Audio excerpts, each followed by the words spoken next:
Nous proposons un projet de développement de la filière bois pour accompagner la rénovation des châtaigneraies dans le massif des Maures, avec pour architecture levier les ateliers collaboratifs du bois. L'immersion sur site et nos nombreuses rencontres ont amené au diagnostic suivant. Le massif des Maures est recouvert à 69% par la forêt méditerranéenne. Celle-ci est affaiblie par le changement climatique et les risques d'incendie. On remarque que ce risque est accentué par la méconnaissance de la culture du feu et une forêt sauvage avec un sous-bois dense. De plus, les savoir-faire artisanaux sont menacés à cause de leur faible reconnaissance et du manque de formation. En réponse à ces problématiques, nous proposons le développement de la sylviculture du châtaignier, ce qui permettrait 1. De limiter la propagation des incendies, car un verger entretenu a peu de matière inflammable en sous-bois. 2. Un complément financier pour les propriétaires. 3. Une nouvelle filière de matériaux locaux. 4. Qui mettrait en lumière les savoir-faire artisanaux. Aujourd'hui, le massif compte 2000 hectares de châtaigneraies, dont 73% sont délaissés.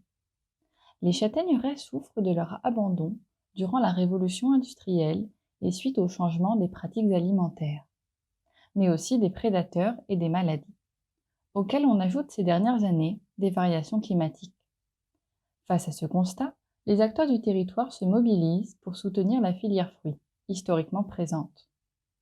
Le syndicat des producteurs de châtaignes du Var a lancé un vaste programme de rénovation et de renouvellement des châtaigneraies depuis les années 2000. Contrairement à la filière fruits, la filière bois est sous-exploitée. Afin de valoriser cette ressource, le syndicat des producteurs de châtaignes du Var a initié des expériences sur les potentiels produits du bois de châtaignier. Notre projet s'inscrit dans la démarche des acteurs locaux et a pour but de porter les initiatives florissantes de la filière bois.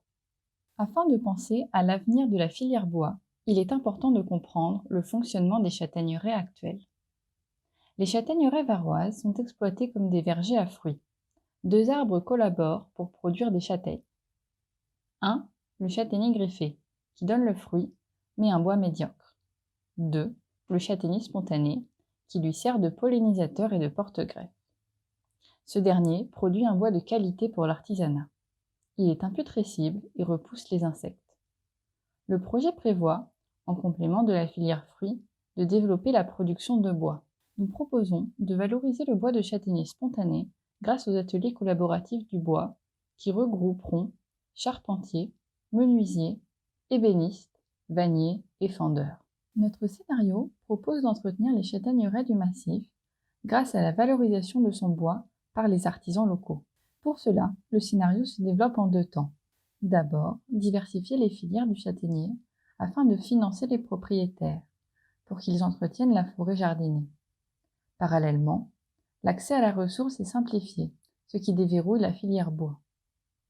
Ensuite, les ateliers collaboratifs du bois permettent la collaboration entre les artisans, favorisant l'innovation, tout en permettant la formation d'apprentis, garantissant la transmission des savoir-faire. Enfin, sensibiliser les visiteurs leur offre la possibilité d'avoir soin du milieu. La première étape de notre scénario s'appuie sur la considération de la mixité des vergers fruits-bois. Nous proposons de diversifier les châtaigneraies en développant la sylviculture dans 3 composants du territoire. Les espaces publics et privés villageois, les châtaigneraies rénovées grâce à l'agroforesterie, c'est-à-dire ouvrir les châtaigneraies à d'autres pratiques agricoles complémentaires comme l'apiculture ou l'élevage. Les terres agricoles avec comme haies bocagères des châtaigniers. La diversification des châtaigneraies du territoire serait soutenue par la seconde phase du scénario, le développement de l'artisanat du bois grâce à l'architecture levier, les ateliers collaboratifs du bois. La filière bois s'appuie sur la collaboration entre les acteurs du massif.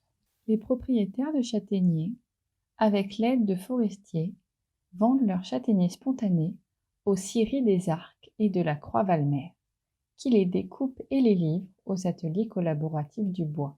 Les artisans, les apprentis et les autoconstructeurs peuvent ensuite travailler ce matériau local, puis le vendre aux habitants du massif. Ce scénario s'incarne par le projet architectural des ateliers collaboratifs du bois. situé dans la commune du Canet-des-Maures, à proximité du village des Maillons et de la gare de Fresnay. Nous avons repéré un lieu stratégique où convergent les enjeux du territoire. Ce site se trouve sur le piémont du massif des Maures et de la Plaine, ce qui le rend visible et accessible tout en étant à proximité des châtaigneraies. Il est également situé sur la départementale 75 qui relie les Maillons à la gare de Fresnay. Cette route facilite l'acheminement du bois, l'accès des artisans et des visiteurs. Il se trouve au départ de plusieurs chemins de randonnée, dont l'un passe à travers les châtaigneraies. Cet emplacement lui permet de bénéficier d'un effet vitrine, avec toujours l'objectif de donner à voir les savoir-faire du bois. Il se situe à la jonction entre la forêt du massif et la réserve naturelle nationale de la Plaine des Maures. Le territoire qui le constitue recèle une biodiversité riche, mais encore marquée par les incendies, ce qui le rend idéal pour sensibiliser les visiteurs à la culture du feu. Enfin, le site abrite la ruine d'une ancienne bergerie. Elle incarne le passé agricole de la plaine et ses pierres rouges font écho à toute la géologie du territoire. Le projet prévoit de la mettre à l'honneur. Voici donc le plan de masse des ateliers collaboratifs du bois en relation avec ces milieux. La départementale dessert 2 stations de départ de randonnée. Un sentier pédagogique les relie, donnant accès aux ateliers collaboratifs du bois, dont fait partie la ruine. En amont de l'édifice, visiteurs et artisans arpentent le piémont, guidés par les aménagements paysagers. L'architecture des ateliers du bois répond aux logiques suivantes. À partir de la ruine, ils s'installent le long de la départementale pour faire signal et créer une interface entre la plaine et le massif. Son mur, de 60 mètres de long, en pisé, protège du vent et du feu venant du nord-ouest. Il se développe d'ouest en est pour relier les chemins de randonnée. Il s'articule en 3 galeries parallèles. La première extérieure, le long du mur protecteur, la seconde, la galerie d'exposition, la dernière comprenant la ruine et les ateliers du bois. Les 3 galeries communiquent et s'ouvrent au sud sur le massif des Maures. La structure boisée fait la démonstration de la virtuosité des artisans locaux. L'édifice compte 2 portes principales aux 2 extrémités. Une fois à l'intérieur, les artisans traversent la galerie d'exposition pour travailler dans les ateliers intérieurs ou ressortir lorsque le climat s'y prête. Les apprentis et les autoconstructeurs arpentent les mêmes espaces et complètent leur formation dans la salle de classe polyvalente nichée à l'étage de la ruine.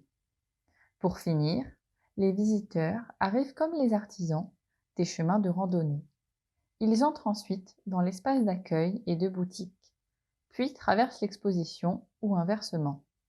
Ils peuvent ensuite sortir pour échanger avec les artisans. Sur ce plan, on voit aussi le déroulement du processus de valorisation du bois. Le bois est livré via la départementale, puis il est déposé dans les espaces de stockage jusqu'à son utilisation dans la salle des machines ou à l'extérieur. Les pièces précieuses sont amenées dans la salle de finition pour être sublimées. Enfin, les ouvrages sont expédiés, vendus ou exposés. Les ateliers collaboratifs du bois créent des relations privilégiées entre milieux, activités, visiteurs et artisans. La façade sud s'ouvre sur la forêt du massif et le vignoble. La même porosité existe dans les ateliers de travail avec des ouvertures qui viennent rythmer l'édifice. Les ouvertures sur l'extérieur se prolongent dans l'ensemble des 3 galeries, ce qui permet des relations entre les espaces de travail, d'exposition et le mur en pisé. Au sud, le mur dissimule l'architecture pour ne laisser apparaître que la matérialité du sous-sol du massif, prolongeant la plaine vers le ciel. Son soubassement émerge pour devenir un banc en pierre, invitant les corps à l'effleurer. L'architecture est adaptée au climat méditerranéen et aux aléas climatiques. En hiver, les larges ouvertures au sud constituent un apport thermique complémentaire au système de réemploi des déchets. Les planches produisent des copeaux stockés dans le silo, puis passent à la briquetteuse afin de fournir les chauffages de l'atelier. Le système de récupération d'eau de pluie permet d'alimenter les bassins du Vanier. En été, Le débord de toiture et le grillage limitent les apports solaires, et la ventilation naturelle participe à rafraîchir les espaces de travail. Si un incendie approche le bâtiment, les dispositifs tels que le mur en pisé, le grillage anti-brandon, les volets et la couverture en liège limiteront l'impact du feu sur l'édifice. La ruine en pierre constituera un refuge jusqu'à l'arrivée des pompiers situés à 2,5 km. Les matériaux pour construire le projet sont ceux du massif. Les sols extérieurs utilisent les pierres rouges, rappel de la ruine, pour constituer une calade. À l'intérieur, l'atelier est constitué d'une dalle en chaux. La structure principale est en châtaignier, ainsi que le parquet de la galerie d'exposition et les menuiseries, pour faire la démonstration des produits de la filière bois. Les murs sont isolés en blocs de béton de chanvre, avec un enduit terre laissant apparaître par endroits le tressage végétal en châtaignier lui servant de support. Le même principe se décline en toiture, avec en complément une couverture en liège pour une meilleure résistance au feu. Enfin, le mur protecteur est en pisé, construit avec la terre de site, matière incombustible. Voilà l'incarnation de ces matériaux qui mettent en relation ressources du territoire, savoir-faire et milieu. Le long du sentier pédagogique, visiteurs et professionnels feront l'expérience physique de la matière. L'articulation des 3 galeries fabrique des espaces de découverte, de travail et d'échange autour de l'artisanat local. Chaque visiteur sera sensibilisé aux richesses que recèle le massif, mais aussi aux risques qui le menacent. Je suis une passionnée de la châtaigne. Dans mes vergers, je pratique l'agroforesterie, l'écotourisme et maintenant la sylviculture. Je suis heureuse de pouvoir travailler avec les artisans. Je vais leur demander conseil pour l'extension de ma maison. Une nouvelle pièce construite de mes mains avec le bois de mes vergers. Avant, je travaillais seul. Maintenant, je transmets mon métier à des jeunes grâce aux ateliers collaboratifs du bois. Quelquefois, j'y vais seulement pour rencontrer les visiteurs curieux de mes savoir-faire. Le massif est notre avenir. Il faut l'imaginer tous ensemble. Étonnant ce bâtiment en bois qui résiste au feu. C'est incroyable tout ce qu'on peut faire avec les arbres qui poussent à côté. Je comprends mieux l'importance de prendre soin des espaces de nature qui nous entourent.